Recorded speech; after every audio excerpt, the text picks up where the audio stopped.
טוב, נפגשתי היום עם אימהות של לוחמים, ואני חושב שהמסר שצריך לצאת מכאן היום, לאחר שישבנו, שמענו כמה דברים.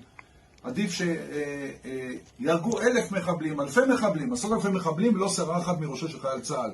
חשוב לנו להסביר דבר אחד, החיילים, יש לכם גיבוי מלא כאן בכנסת ישראל, אני נלחם עבורכם גם בחוץ וביטחון, גם במסרים שלי, גם מול ראש הממשלה, אני אסביר דבר אחד.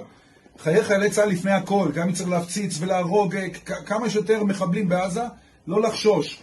ואני אומר, זה העוצמה שלנו, זו העוצמה שלנו, כמו שאני פעלתי המון למען חיילי צה"ל לאורך כל התקופה, גם עכשיו, בפרט עכשיו, וזו המשימה שלנו כחברי כנסת, כי היום מתעסקים רק בלחימה. אם מתעסקים בלחימה, חיילי צה"ל צריכים להרוג כמה שיותר מחבלים, להחזיר ביטחון לישראל, ודבר אחד הם צריכים להבין. כולנו מאחוריהם יד אחת, ללא קשר פוליטי, אני יודע שזה חוצה גם מפלגות, כולנו ביחד עם חיילי צה"ל. חשוב להפנים את זה ולהבין את זה, כולם, גם אנחנו במערכת, החיילים צריכים, תמסרו דרככם, אני מוסר להם, שאני בשבילם כל מה שצריך פה. ולא משנה כמה אני אפגע, לא ועדת אתיקה, על מי שתקף את חיילי צה"ל, שתקפתי חזרה. אני אומר דבר אחד, אני פה להגן על חיילי צה"ל, גם אם ייתנו לי עכשיו שנה, איבוד זכות דיבור, ייתנו לי עונש. אני לא חושש, ואני אומר, אנחנו כולנו איתכם.